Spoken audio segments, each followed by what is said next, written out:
Hello guys, hello to all of you. मैं हूं Simran from study point by सीमिया। जैसा कि आपको पता है, हम पढ़ रहे हैं Rajasthan GK for all competition exam. इस वीडियो में हम, जैसे कि आपको पता है, राजस्थान इतिहास का टॉपिक जैसलमेर का जो इतिहास है उसमें राजा लूणकरण के बारे में पढ़ रहे हैं। वो कौन थे, उन्होंने क्या भूमिका निभाई, उन सब के बारे में। तो राजा लूणकरण, जैत सिंह के बाद में राजा लूणकरण।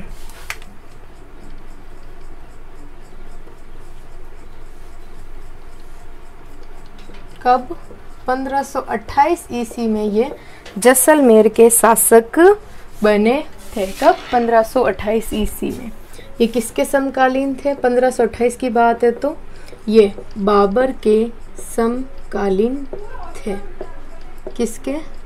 बाबर के समकालीन थे। कौन? राणा रावल लूणकरण सिंह। फिर है कि इन्हीं के काल में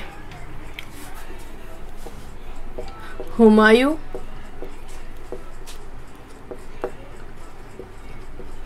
दयनीय अवस्था में जैसलमेर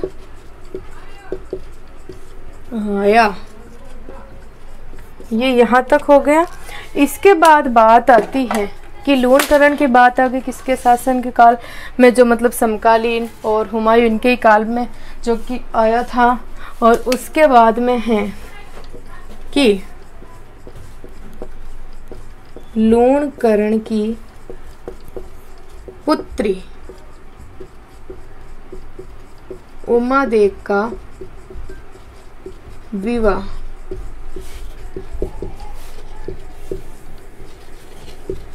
जोधपुर राजा, कहाँ के? जोधपुर राजा रावल मालदेव के साथ। किसके साथ? रावल मालदेव के साथ किसका विवाह हुआ था? लूणकरण की पुत्री उमादेव का जो कि विवाह हुआ था। ये हो गया।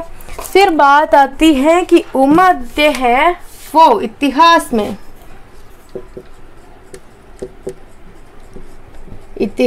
में रूठी रानी के नाम से प्रसिद्ध, के नाम से प्रसिद्ध। रूठी रानी के नाम से क्योंकि जब इनकी शादी हुई थी उसी दिन से ये अपने राजा मालदेव से नाराज हमेशा रूठी हुई रही। क्यों?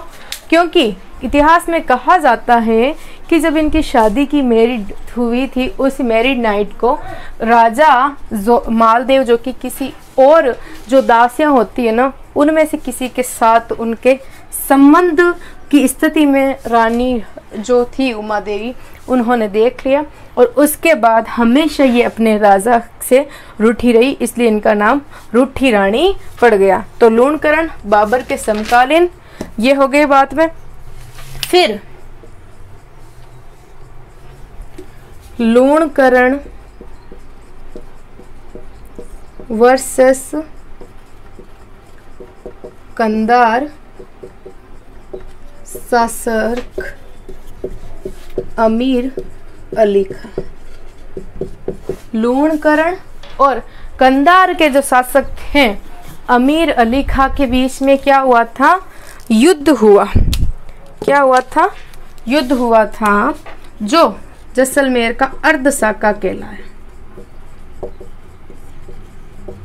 और जो ये अमीर अली खां जो था, ये धोखे से आया था राजा लूणकरण के पास।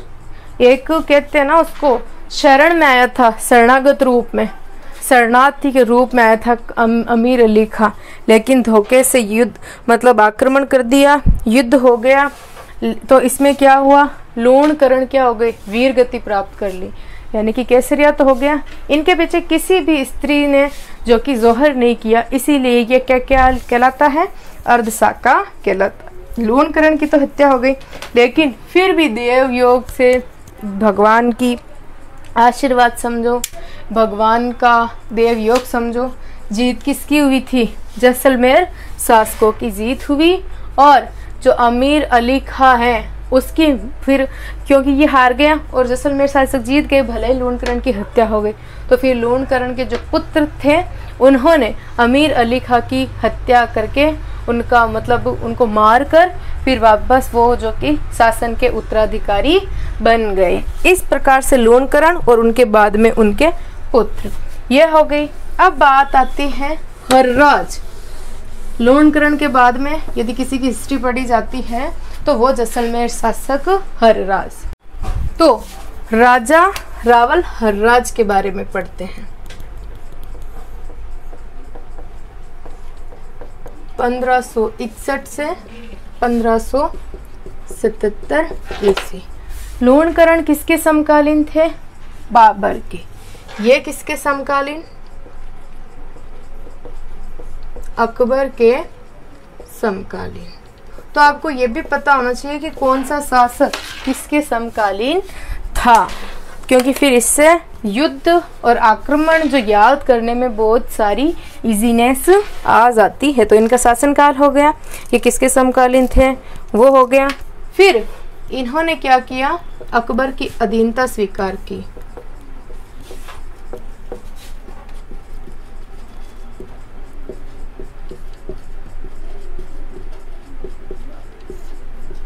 अकबर की अधीनता स्वीकार की थी। नागौर दरबार जब लगा था ना, जिसमें महाराणा प्रताप ने स्वीकार नहीं की थी, अकबर ने भले ही 4 गुट भेजे थे, उस टाइम रावल हर्राज ने अकबर की अधीनता स्वीकार की। तो इसी के एवज में अकबर ने हर्राज को फलोदी की जागीर दी। फलोदी की जागीर दी। किसकी? फलोदी की जागीर दे दी। फिर इसके बाद में है कि हर्राज ने अकबर के साथ क्या किया? वैवाहिक संबंध स्थापित। वैवाहिक संबंध स्थापित कैसे? अपनी पुत्री का विवाह, अपनी पुत्री का